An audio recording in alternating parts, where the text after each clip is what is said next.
Bonjour à tous, je suis Sandrine Bamba et vous suivez Emploi et Carrière. Emploi et Carrière, c'est votre magazine qui vous donne toutes les informations pour un meilleur emploi et pour une carrière professionnelle plus fructueuse. Pour ce numéro, nous parlerons de comment choisir une filière professionnelle. Nous aborderons également le budget personnel dans l'entrepreneuriat jeune. Ne quittez pas, nous revenons après ceci.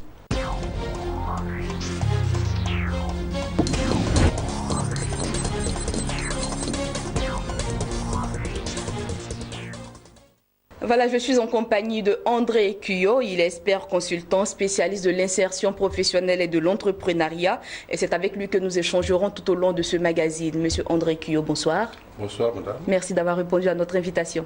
Merci à vous aussi de m'avoir invité. Je vous en prie. Alors, nous démarrons tout de suite avec notre première rubrique « Je veux un job ». Je veux un job qui aborde la thématique de comment choisir une bonne filière.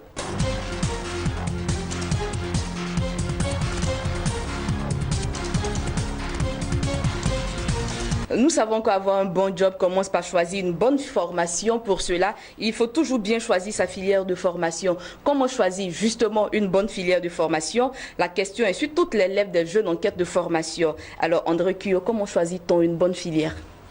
Merci, vous avez bien introduit. Évidemment, le choix d'une filière est un casse-tête pour les parents, pour les étudiants et même pour l'État. Tout à fait. Et donc, nous allons certainement, dans cette émission-là, donner quelques idées qui permettront aux parents, aux étudiants, même à l'État, d'avoir une idée beaucoup plus claire pour aider les étudiants à faire un bon choix de filière qui va déterminer leur carrière professionnelle et leur vie tout court. Ok. Et donc, si vous me permettez, le premier choix que nous avons pu identifier, c'est l'étudiant doit déjà avoir une motivation, même depuis sa tendre enfance. On a des enfants, dit moi je vais devenir médecin, je vais devenir pharmacien, je vais devenir journaliste, je vais devenir enseignant comme papa, je ne sais pas, ou bien je vais devenir journaliste comme Madame Bamba Sandrine.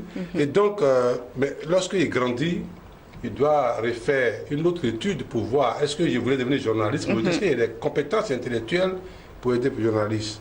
Est-ce que je voulais être médecin, mais est-ce que je comprends les maths? Est-ce que je comprends les SVT? Est-ce que je comprends les physiques? Est-ce que je comprends les matières qui sont associées? Et donc, l'étudiant doit faire son examen intérieur, mais de façon franche et sincère.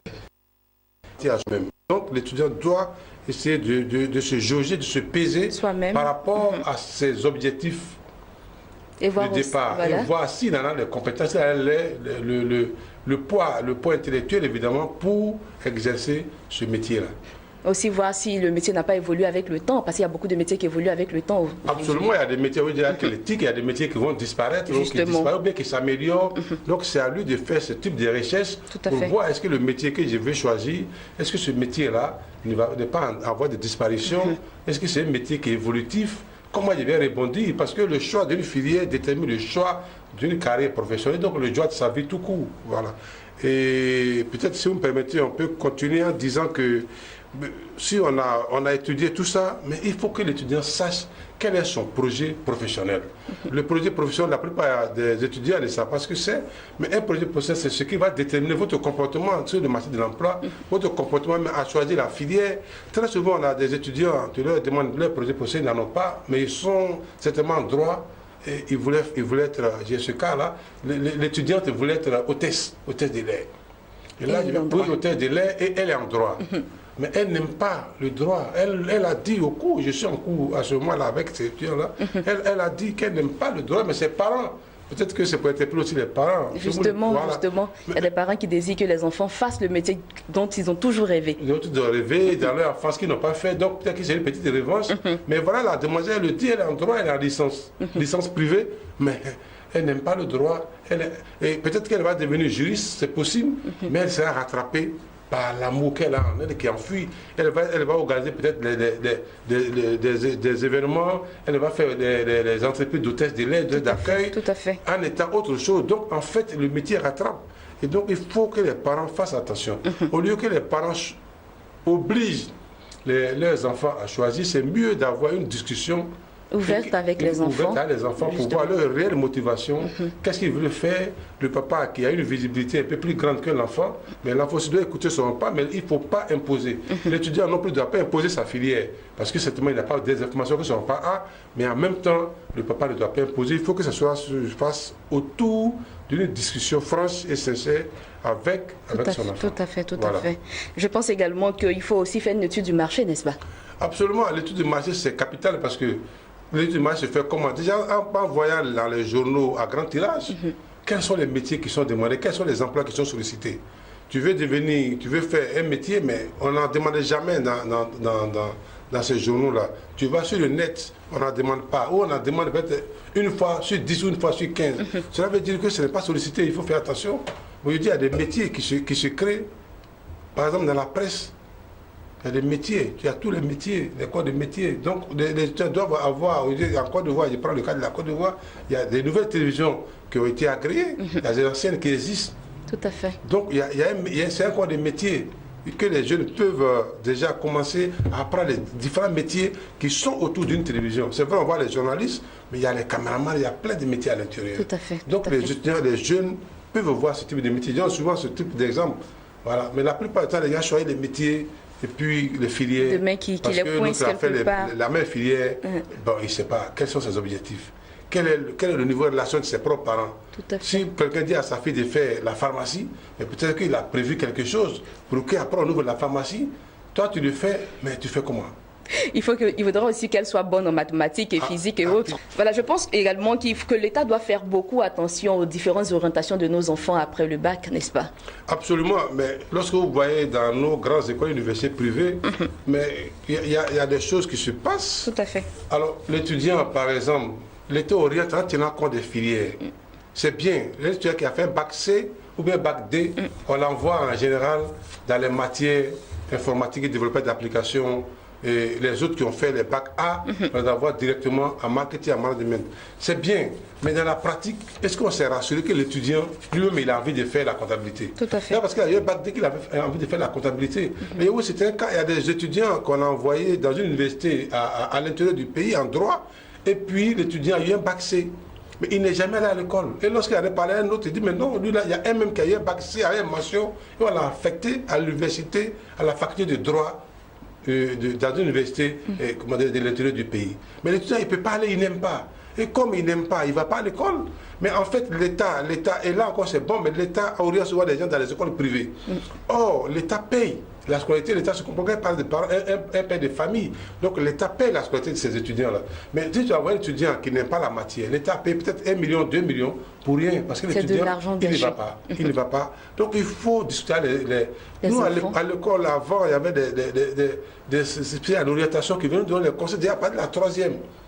Peut-être qu'il faudra le faire, peut-être qu'il faudra que les émissions, puisqu'on ne peut plus le faire, il y a beaucoup d'écoles, peut-être que ça pose des problèmes de moyens, il n'en sait rien, mais il faut qu'on informe l'étudiant sérieusement. Il ne faut pas que les gens tirent dans tous les sens et on a l'impression qu'on se débat des étudiants. Aujourd'hui, on a un couturier ici qui a fait sciences économiques, il est devenu couturier. Mais pourquoi il n'a pas commencé à faire la couture au départ? Mais parce qu'on l'a orienté quelque part, il y est allé, mais après, voilà. Alors André Kio, qu'est-ce qu'on peut retenir de toutes ces informations que vous venez de mettre à la disposition de nos téléspectateurs? Oui, mais que les parents aient une discussion franche avec leurs enfants avant de les orienter, que les parents écoutent leurs enfants, mais que les enfants aussi écoutent leurs parents parce que les parents ont une visibilité beaucoup plus grande. Tout à fait. Voilà. Et même on dit un parent qui est assis, il voit plus loin qu'un enfant qui est debout. Donc, le papa il voit plus loin. Il faut que les enfants ne disent pas que le papa il ne m'aime pas, mais il fait ceci, ça. Il faut que les gens discutent. Et que nous écoutons nos enfants, mais les enfants aussi doivent écouter les parents. Et l'État doit faire attention parce que dans les grandes écoles, il est légion que les étudiants sont dans les filières qui n'apprécient pas. Et très souvent, l'État paye des millions, quelquefois des milliards, et les étudiants, ça ne sert à rien, ils vont faire autre chose. Donc il faut faire attention. Voilà, c'est ce qu'il faut peut-être retenir dans un premier temps. Voilà. Il faut donc se renseigner sérieusement avant de choisir une filière qui va déterminer la carrière professionnelle et la vie tout court.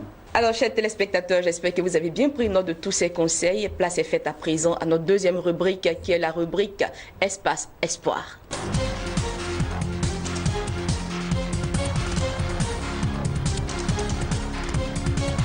Alors pour cette deuxième rubrique, nous sommes allés à la rencontre des promoteurs du groupe EDEC, une grande école de formation bien connue à Abidjan et dans certaines grandes villes du pays, notamment Boaké et San Pedro. Emilienne Dakuyo, DGA du groupe EDEC, nous emmène découvrir cet établissement d'enseignement supérieur et vous le verrez bien, de nombreuses innovations permettent de donner une plus-value aux formations du groupe EDEC. Regardons.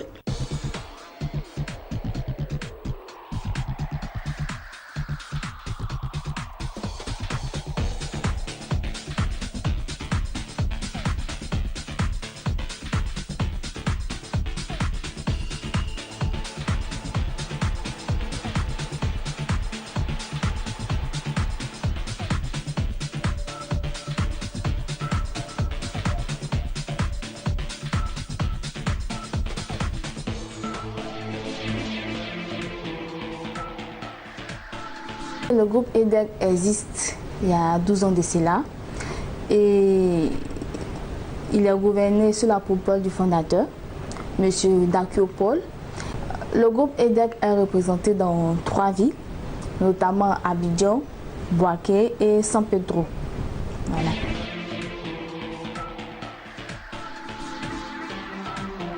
Le groupe EDEC est spécialisé dans la formation des commerciaux, des gestionnaires d'entreprise, des financiers, des informaticiens. Il a pour vocation de former des cadres de gestion et dirigeants d'entreprise via une formation polyvalente et opérationnelle de haut niveau et une préparation au métier des décideurs à travers des séminaires, alternances, écoles, entreprises et stages de fin d'études. Voilà. Au sein du groupe EDEC, nous avons 2 types de formateurs. Nous avons des professeurs chercheurs, c'est-à-dire les docteurs, et des professeurs socio-entrepreneurs, c'est-à-dire qui travaillent dans les entreprises et qui viennent dispenser des cours et pourquoi pas des séminaires à nos étudiants.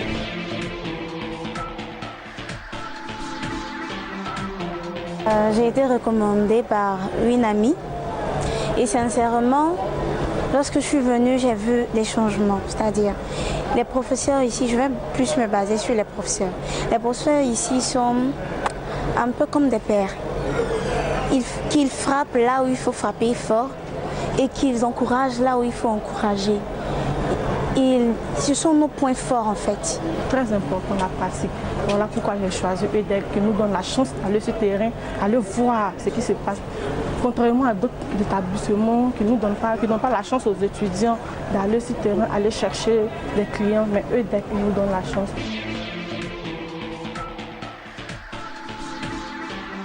Après plusieurs demandes, le groupe EDEC, après réflexion, a décidé de pouvoir créer une entreprise virtuelle, voilà, qui aura les mêmes corps que l'entreprise physique. C'est de donner des cours à distance, faire des TD, exercices, mais lors de la validation des modules, c'est de venir sur place au groupe EDEC pour pouvoir valider. Et l'université virtuelle est ouverte à tous, surtout à ceux qui sont à l'étranger qui aimeraient avoir des diplômes d'EDEC pour pouvoir continuer dans les différentes formations. Voilà. Ainsi aussi que les travailleurs qui n'ont vraiment pas le temps. Nous ici, nous faisons les CC LMD, les cours commencent à 18h, ça finit à 20h. Généralement, les travailleurs n'ont vraiment pas le temps. Ils sont tout le temps en mission. Alors, c'est pour ça qu'on a créé l'université virtuelle qui va permettre à aider ces travailleurs à pouvoir obtenir des diplômes, même titre que les étudiants qui sont ici. Voilà. Et je peux rassurer que nos diplômes sont reconnus, voilà, par l'État. On peut vraiment passer les concours avec tous nos diplômes. Le groupe EDEC a un cabinet de placement, le groupe Nemba Consulting. Il a pour mission de trouver des stages pour des étudiants qui ont le BTS, qui leur permettront de pouvoir soutenir afin de pouvoir continuer les cycles. Aussi pour les étudiants en fin de cycle Master 2, voilà, pour qu'ils puissent aussi soutenir leur mémoire. Et aussi nous avons aussi la chance que certaines entreprises nous appellent directement pour coopter nos étudiants. parce qu'ils estiment que nos formations sont vraiment qualifiantes. Et aussi, c'est une grâce puisque cette année, nous avons eu 75% de réussite au BTS. Et ça, vraiment, c'est à féliciter et à encourager.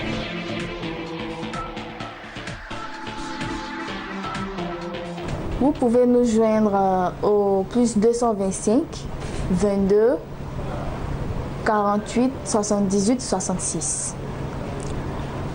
Plus 225 49 26 46 44.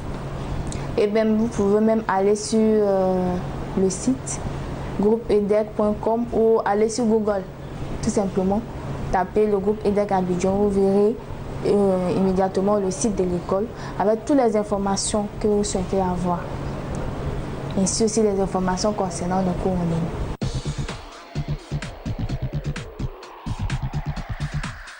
Voilà, merci à Emilienne Dakuyo, DGA du groupe EDEC pour cette belle découverte. Nous passons à présent à notre troisième et dernière rubrique, Créer mon entreprise.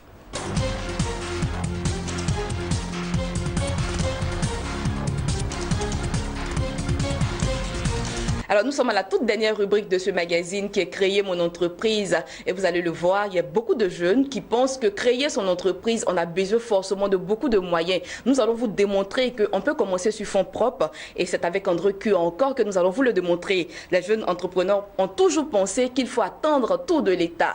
Est-ce qu'il faut vraiment tout attendre de l'État? C'est la question qui est posée à notre consultant.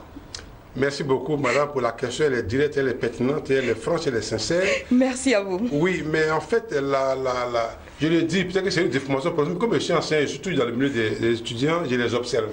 Tout à fait. Et il n'y a pas longtemps, j'ai observé que les étudiants, enfin, je faisais un cours sur l'entrepreneuriat, j'ai demandé qui a un compte bancaire. Il y a 2 ou 3 qui ont levé la main, sur près de 60 étudiants. Et il y a une qui était juste sur la première table, elle est un portable, je ne vais pas dire la marque. Mais quand il a demandé, puisque moi, je ne suis pas trop, entre guillemets, branché sur les portables, donc je ne connais pas le prix, mais quand il a demandé, elle m'a dit que là, ça coûte 380 000. Alors, elle n'a pas de compte, mais elle a un portable de 380 000. Je lui demande, mais il y a un portable qui coûte beaucoup moins cher et qui a les mêmes fonctions. Pourquoi ne pas payer un portable de 45 000 qui a les mêmes fonctions, pratiquement que pour elle? Et puis le reste, mettre dans un compte, sur un compte bancaire. Elle était étonnée. Je lui ai dit, mais pourquoi vous avez ça? Non, mais ça me plaît. D'accord, ça vous plaît, mais vous n'avez pas de compte. Et donc ça, si elle avait fait un choix, donc en fait, des gens, vous savez, peut-être qu'il va choquer les gens, mais il y a des parents qui disent que la pauvreté est un choix. Il y a des gens qui choisissent d'être riches et il y a des gens qui choisissent d'être pauvres. Donc pour lui, quand quelqu'un dit qu'il n'a pas l'argent, il ne comprend pas. Mais c'est possible parce qu'il y a des gens qui ont un portable de 380 000, 360 000, et puis il n'a aucun compte bancaire. Pourquoi ne pas prendre un portable de 45 000 ou même 100 000, et puis les 200 000, ouvrir un compte dans une microfinance? Ça, c'est possible. Au moins économiser. Oui, ça, c'est possible. Mais les gens aussi, il y a des étudiants qui j'ai vu, des jeunes qui font une sortie. Là, je le dis franchement, les étudiants, tu sais qu'ils font une sortie tous les week-ends. Lorsque vous leur demandez combien ils dépensent, ils se cotisent 20 000, 20 000, 20 000, ils sont 4. Ou bien 5, ça leur fait 100 000 ou 80 000 francs, ils sortent. Alors que cet argent aurait pu servir à autre chose. Moi, je ne leur demande même pas d'économiser tout cet argent qui sort 2 fois dans le mois, s'il ne peut pas s'empêcher. Parce que pour moi, tant qu'un étudiant doit étudier. Mais si un étudiant qui peut aller s'amuser et qui n'a pas les moyens de s'amuser, par exemple pour des sorties, mais qui sort 2 fois dans la semaine, et que les 20 000 francs qu'il prend pour sortir tous les samedis, lui seul, ça lui fait 80 000 francs pour les mois de 4 semaines, ça lui fait 100 000 francs pour les mois de 5 semaines, mais évidemment, il peut économiser les 40 000 francs sur un compte bancaire et en 10 mois, il aura 400 000. Tout à fait. Donc, moi, il me dit que les gens ont de l'argent, les parents leur donnent de l'argent parce que nous sommes dans des universités qui coûtent cher. Les parents donnent un peu le minimum. Les étudiants, ils dépensent leur argent un peu à toi et à travers. Peut-être que ce n'est pas eux qui ont travaillé, donc ils ne se rendent pas compte. Alors, tu vas me demander, papa, donne-moi 1 million pour faire affaire. Mais ton passé qui t'a donné 100 000, 200 000 francs, il calcule sur un an, peut-être qu'il t'a donné 5 millions, peut-être qu'il t'a donné 1 million. Tu n'as même pas sur le compte. Quel courage ton papa peut avoir pour te donner de l'argent? Oh, un étudiant qui est malin. Et il y a d'autres étudiants, une qui m'a dit, j'ai mon argent dans une banque, une grande banque. J'étais étonné, elle dit, il y a 300 000. Mon papa t'a donné une d'assurance, il y a 300 000. Qu'est-ce qu'il peut faire avec? Vous comprenez? Il y a une fille, elle me l'a dit, monsieur, vous avez bien parlé, j'ai compris, elle n'a pas parlé tout le coup, a duré 4 heures, elle n'a rien dit. À la fin, elle m'a abordé, elle dit, moi j'ai 300 000 sur mon compte, qu'est-ce qu'il peut faire? J'aimerais bien acheter des actions en bourse. Comment il fait? Vous comprenez, non? Donc les gens peuvent le faire. Les sorties, les appels, il y a des gens qui communiquent 10 000 francs par mois. Pourquoi ne pas communiquer 5 000 francs par mois? Et ce n'est pas tout, il y a aussi des vêtements coûteux qu'ils s'achètent. Je préfère ne pas dire tout ça. Ils vont dire que le projet s'acharne sur nous. C'est vrai. Mais en fait, ils les observent. Les gens ont des dépenses qu'on appelle dans nos milieux les dépenses toxiques. C'est-à-dire que ça ne sert à rien, c'est un comportement toxique qui ne t'amène nulle part. Tu fumes 2 paquets de cigarettes par jour. Fume un paquet, si tu ne peux pas arrêter, t'empoisonner, entre guillemets. Je n'ai rien contre les cigarettes, mais en fait, c'est du poison. Même sur les paquets de cigarettes, j'ai écrit abus dangereux pour la santé. Et à certains pays, on dit que ça peut tuer. C'est écrit, tu peux mourir. Donc les gens le savent. Qu'ils sachent qu'on peut économiser de l'argent en réduisant son train de vie. C'est un appel que leur lance. Ce n'est pas de leur demander d'être des moines, de vivre comme de façon ascète, mais d'économiser, de revoir dans leur vie qu'est-ce qui est utile, qu'est-ce qui n'est pas utile. Et puis le papa sera encouragé. Mais je vous assure, un fils qui vient dire à son père, papa, tu m'as donné 20 000, 30 000, j'ai économisé 500 000 sur mon compte, donc 1 million, honnêtement, je ne vois pas un parent qui ne sera pas content pour donner, pour se ruiner même, pour aider ce fils-là, parce qu'il peut lui faire confiance. Mais si papa donne 300 000 tous les mois et que tu n'as rien, mais le papa, c'est pas très sûr. Il va dire qu'il faut aller à la fonction publique. Parce que d'abord, moi, tu ne vas pas manipuler l'argent. Justement, ce qui revient à dire qu'il faut aider nos parents à nous soutenir, bien sûr. À nous aider, c'est important. C'est important. Et tout le monde peut le faire, qu'on soit fils de paysans ou pas. Parce qu'il y a l'argent qu'on prend et qu'on fait souvent des choses inutiles qui ne sont pas nécessaires. Je dis que c'est utile, mais ce n'est pas nécessaire. Ce n'est pas indispensable. On n'est pas obligé d'avoir des costumes de 100 000, 200 000 francs lorsqu'on est étudiant. Il y a des costumes qu'on vend moins cher à 20 000, 25 000 francs. Il peut déjà le porter. Et très souvent, quand ils le font, ils attendent tout de l'État. Ils attendent que ce soit l'État qui vienne donner de l'emploi, des financements et autres. Et pourtant, on peut bien épargner soi-même. Vous voyez que j'évite de parler de l'État. Parce que imaginez, dans nos pays africains, les statistiques démontrent qu'on a 50 à 70% de jeunes. En Côte d'Ivoire, on a 23 millions de population, tel que ça a été recensé. Et là, le dernier recensement l'a prouvé. Si on prend 50%, ça fait 12 millions de jeunes. Supposons que l'État me donne aux jeunes, à 1 million de jeunes, un emploi, à 1 million de jeunes. Mais il reste 11 millions. Ça veut dire quoi? L'État ne peut pas aider tout le monde, même avec sa bonne volonté. L'État ne peut pas aider tout le monde. Il faut que les gens le comprennent. L'État veut, même si l'État donne l'argent à 2 millions, ce qui n'est même pas possible. Mais même à 2 millions, il va rester 10 millions. Donc les 10 millions de jeunes, qu'est-ce qu'ils font? C'est ce qui fait. Donc les jeunes, il faut que les jeunes comptent sur eux-mêmes. Il faut qu'ils se disent, moi je me suis réveillé, j'ai vu telle personne, moi je ne me lasse pas de parler de notre champion national, M. Diago. C'est monsieur, il l'a vu 2 fois sur moi, mais je parle de lui, mais il y en a beaucoup. Le monsieur qui est connu. Il y a eu le Colette, la dame, elle aujourd'hui dans une pionnière du domaine de l'agriculture. De l'agriculture, voilà. Des vivriers. Mais elle ne savait pas lire le français ni rien. Mais à force de lutter. Mais il y en a beaucoup dans nos milieux, pas des femmes gourous. Au Togo, on a les mamies baisses, ça, on a baisse. Mais comment ces dames l'ont fait? En Côte d'Ivoire, on a des modèles. Je prends souvent des modèles. On dit le modèle Djoula. Il y a un monsieur qui a écrit, Maurice qui a écrit un livre sur le modèle Djoula. Mais ces gens, ils veulent entreprendre, ils n'ont pas l'argent, ils commencent à être chauffeurs ou bien apprentis. Il économise, il passe son permis, il devient chauffeur, il économise, et puis un matin, il achète son taxi, il achète son baka, il achète son car. C'est comme ça. Mais les jeunes, ils veulent bondir, devenir milliardaires. Même, je le dis souvent, ça gêne les jeunes, ça choque les gens, mais même pour gagner à la loterie, il faut acheter, il faut gratter. Bien évidemment. Il n'y a rien que je fais au hasard. Donc, pour aussi obtenir un financement d'une banque, il faut quand même avoir... Donc, tu vois, les banques demandent minimum 30%. Et les 70%, il faut avoir une garantie. Ce que les jeunes n'ont pas. Il faut demander un aval, ce que les jeunes n'ont pas. Je préfère ne pas parler des banques. Donc, les jeunes, mais qu'ils ouvrent leurs comptes. Oui, toutes les banques ouvrent les comptes. En Côte d'Ivoire, ici, en tout cas, avec 10 000 francs, 15 000, on peut ouvrir un compte bancaire. Tous les jeunes devraient avoir un compte bancaire. Maintenant, est-ce qu'il y a beaucoup d'argent? Mais si tu mets 5 000 francs à chaque fois, chaque fin du mois, même à la fin de l'année, ça te fera 60 000. À 10 mois, ça te fait 600 000. À 10 ans, ça te fait 600 000. Combien de jeunes, même les fonctionnaires, pour ne pas déborder, mais c'est ça le problème. On anime les séminaires, mais il y a des gens, ils ont travaillé, mais il n'y a pas d'économie. Parce que tous les jours, quand ça rentre, ça sort. Ça rentre par la droite, ça sort par la gauche. Mais quand tu es dans ce mouvement-là, tu vas à la retraite. Tu ne peux pas t'en sortir. Tu ne peux pas t'en sortir. Tout à fait. Il faut que les gens se serrent la ceinture. C'est valable pour moi, c'est valable pour vous, c'est valable pour Bien évidemment. Alors, je pense que nous avons fait tout le tour de la question. André Cuyo, y a-t-il encore des zones d'ombre que nous n'avons pas pu aborder? On a dit l'essentiel, de toute façon on est limité dans le temps. Tout à fait. Donc on ne peut pas tout dire, on ne peut pas tout dire, mais je voudrais juste demander ou dire à tous ceux qui nous écoutent, parce qu'il y a beaucoup. Aujourd'hui, il y a eu un appel du Soudan, j'ai été surpris agréablement, un diplomate, pour dire que sur notre émission, nous félicitons, nous leur disons merci. On nous appelle du Burkina, du Mali, du Congo, du Cameroun, partout, on leur dit merci. Ce que je voudrais dire pour conclure cette émission, c'est que si nous voulons que l'Afrique aille à l'émergence, c'est ce mot sur toutes les lèvres dans tous les pays africains et de tous nos hommes politiques. C'est bien, mais il nous faut des cadres compétents, une jeunesse de qualité. Si nous voulons aller à l'émergence, il faut une jeunesse qui entreprenne. Il faut une jeunesse qui se prend en charge. Or, il est démontré qu'on ne peut pas aller, on ne peut pas se développer avec la fonction publique. C'est plutôt l'entrepreneuriat qui développe. Tous les pays qui sont développés, c'est les pays industrialisés. C'est les pays qui sont industrialisés, c'est les pays qui ont basé leur économie sur le tissu économique. Et ça a été démontré. Et donc, cette formation, la qualité de cette jeunesse-là passe, n'est-ce pas, par la qualité de sa formation.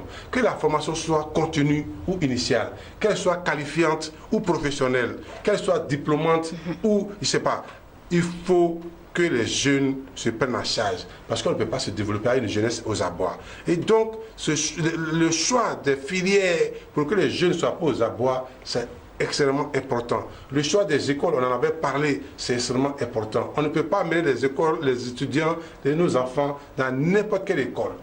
Là, j'insiste, ça choque beaucoup de fondateurs, mais il faut que les gens fassent l'effort pour avoir des écoles qui font des vraies formations, avec des enseignants compétents, des enseignants qualifiés, formés pour. On ne peut pas former un Master 2 avec un BTS. Or, ça existe en Côte d'Ivoire, et les gens le savent. Il faut que l'État jette un coup d'œil, parce qu'on dit que les gens chôment parce qu'ils ne sont pas bien formés. Un étudiant bien formé, même s'il n'a pas un boulot, il peut se prendre en charge. Et donc, nous avons l'exemple de l'école, comme EDEC par exemple. C'est un bon groupe, les gens peuvent venir vérifier, ils ne sont pas obligés de s'inscrire. Mais c'est une école qui est créée par des anciens qualifiés et compétents, et nous leur disons merci. Nous disons merci parce que c'est ce genre d'école dont l'Afrique a besoin. C'est ce genre d'école dont notre pays, la Côte d'Ivoire, a besoin pour former des cadres compétents, des cadres qui sont prêts à relever le défi, n'est-ce pas? Et donc cette jeunesse-là a besoin de vraies écoles qui sont dirigées par des vrais enseignants, qui donnent des vraies formations pour que les étudiants soient des cadres efficients, des cadres efficaces. En tout cas, ensemble, nous allons déplacer des montagnes. Alors tout à fait, je pense que tout est bien dit et même très bien dit. André Cuyo, merci à vous d'être passé sur notre plateau. Je vous remercie. Et merci encore pour tous ces conseils avisés. Mais si c'est bien dit, c'est tant mieux. Merci, merci.